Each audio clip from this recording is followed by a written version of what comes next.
Hi there guys, Mr. Martin here again. Thanks so much for joining me. Now in this video, what we're going to be looking at is the last in our series of videos about conformity and obedience. And this one's quite an interesting one. We've spent quite a bit of time exploring all the different ways that we can and do conform, and all the different ways that we can and do obey. In this video, I'm going to ask us to take a little bit of responsibility for our own actions, and we're going to discuss how we resist that social pressure. That means, how do we resist conformity, if we even can at all, and how do we resist obedience, again, if we even can at all. Quite an interesting topic, so let's dive straight in. As we've seen over the past fair few videos, the ideas of conformity and obedience, which we shall call social pressure from here in out, can lead us into doing some things that we hopefully are shocked by.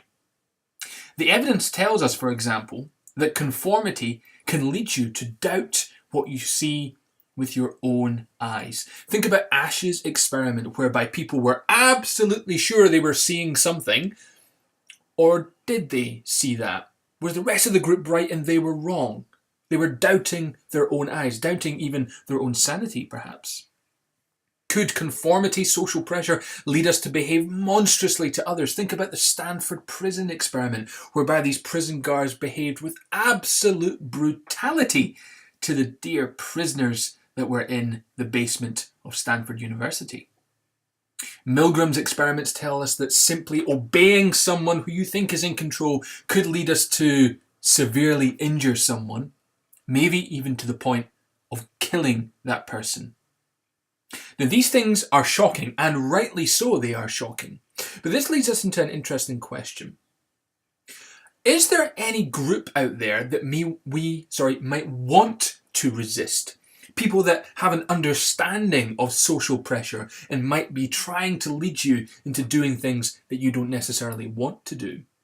So who might we want to resist? And if those groups do exist, well then how do we actually resist them? What strategies and skills can we use to resist them? So that's what we're going to be discussing in this video. There's no better group for us to focus a little bit of attention on than cults. A cult is admittedly very difficult to define. They tend to be pseudo-religious, but they don't have to be. They tend to be spiritual groups, but again, they don't have to be. But the thing that unites all cults is that they tend to have these behaviours which we as society would consider abnormal. Now that doesn't have to be bad abnormal, it's just something that we would consider a little bit off the wall, a little bit out of the regular run of society. Sometimes we would consider those behaviours as deviant. Sometimes they're a little bit weird, a little bit kind of strange, a little bit wacky, maybe even a little bit dangerous to us. Now, with cults, one of the things that unites them is this BITE model. And the BITE model stands for behaviour, information, thought, and emotional control. Cults are very good at social pressure. They have a good understanding of conformity and they have a good understanding of obedience. And they use that to their own ends. They use that to recruit new members and to keep their existing members in check. Behaviour control is all about limiting what your group can actually do with their lives. You might keep them in a certain compound somewhere and keep them locked away from the rest of society. Information control is all about limiting the flow of information from the outside world. You stop them having access to the internet, no newspapers, no TV. You control the information that's floating into their heads. Thought control is all about telling people, commanding them to think differently. You ask them to doubt. You ask them to consider themselves more severely than they otherwise normally would. Above all else, you ask them to think about you, the cult leader, as being all-powerful and always in control.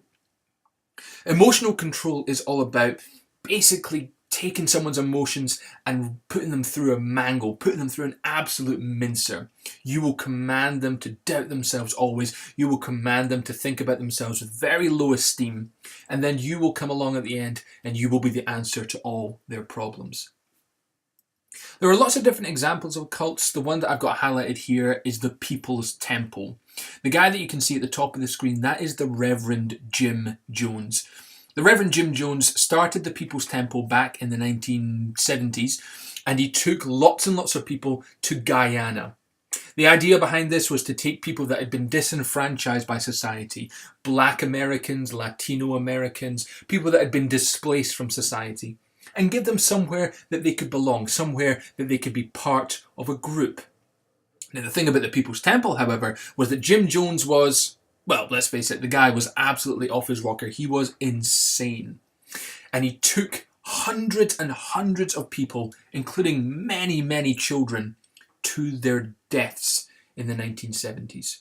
If you want to learn more about the People's Temple and about Jim Jones, there's an excellent documentary on Netflix, I think it's just called Jonestown, which is really, really worth a watch if you are interested in this.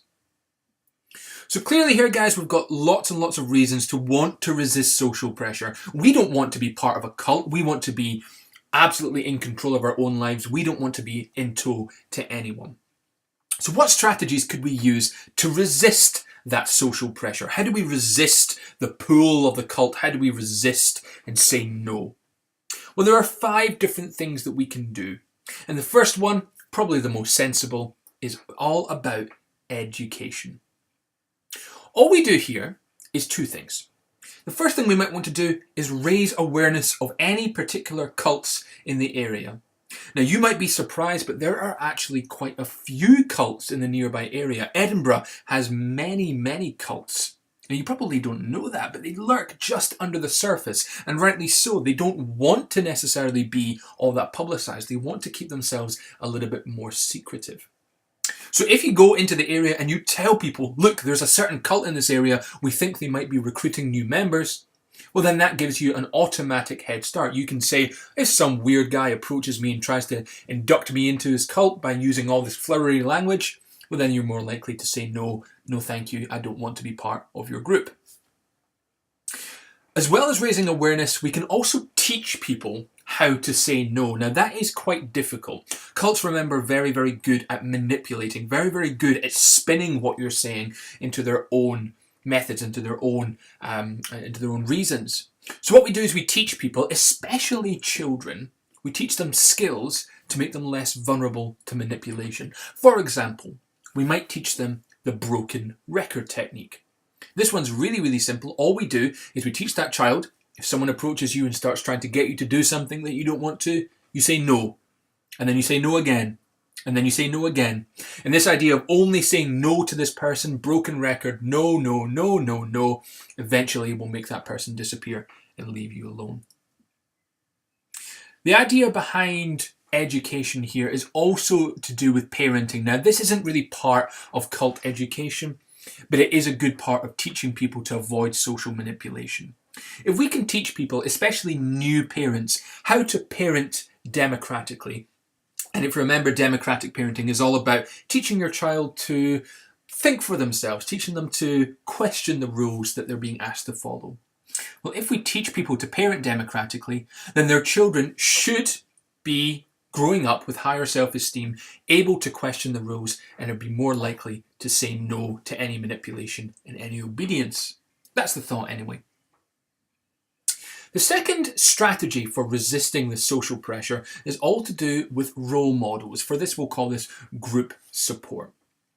Now, we know from Ash's follow-up experiments that if you're by yourself in this room with a group of strangers and all of them are saying one thing, then you are very likely to also say that thing as well. This is the peer pressure, if you like.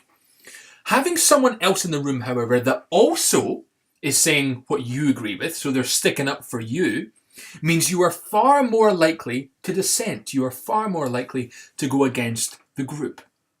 So it's this idea that having someone else nearby that can also resist manipulation can have a huge impact on your decisions. For this reason, cults know this, and they will try their very, very best to isolate people. They approach them when they're by themselves. They approach them when they are isolated from society. Perhaps they've just been through a bereavement and they want to be alone. That's the ideal moment for the cult to strike.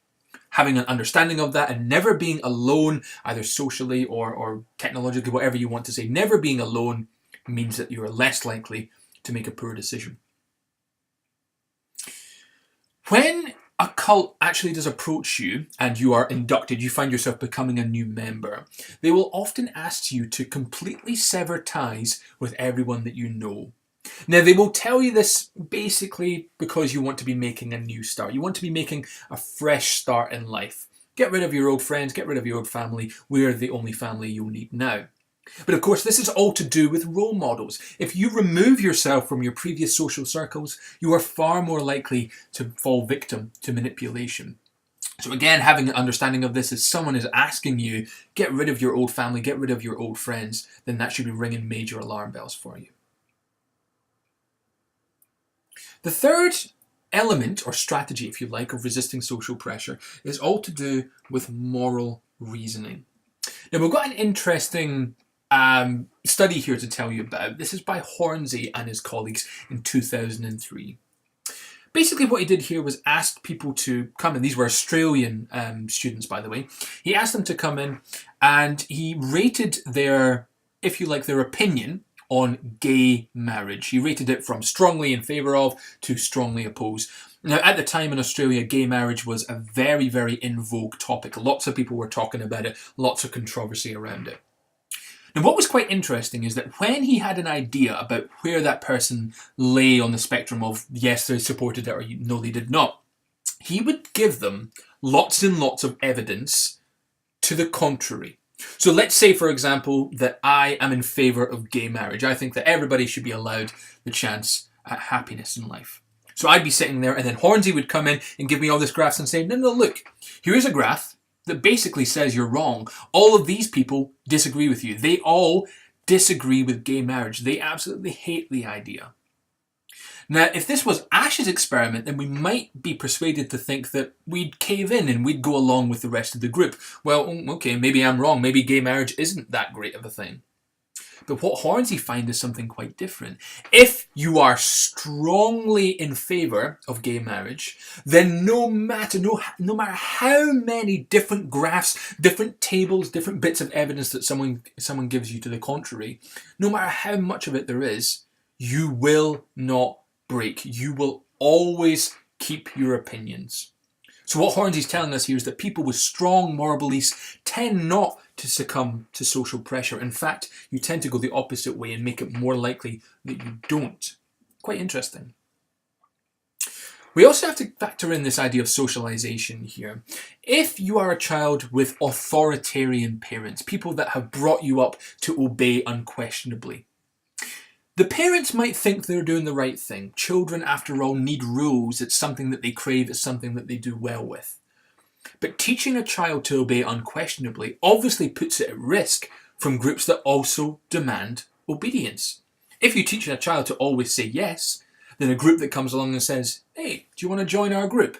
Then of course they are just going to say yes. So again, this links back with education where we say maybe we want to avoid this authoritarian parenting. Maybe we want to teach our children to question the rules and not to obey unquestionably.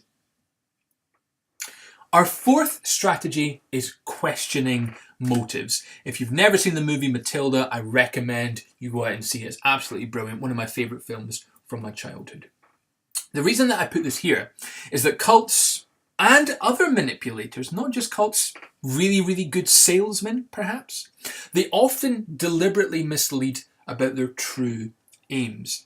And they also encourage people to make decisions in stressful environments. Let's use the analogy of buying a car here. Buying a car is a very stressful thing to do. The car's worth a lot of money. It's a big commitment to make, and there's lots of different finance plans and lots of things to factor in. It's a pretty stressful thing to do. Now, the old idea of the second-hand car salesman is one that's quite interesting. The second-hand car salesman kind of moseys on over to you and he starts telling you lots of facts and figures, and he demands that you make your decisions very, very quickly. Think about this car here. Put all these different facts and figures in your head. Well, yeah, you don't want to run away without this deal. Tell you what, if you make that decision now, I'll knock off £100 from the price, and I'll also throw in this particular thing here. You wouldn't want to be seen as uncool, would you? Come on, here, sign on the dotted line. Making a decision in a stressful environment means you are more likely to make a poor decision.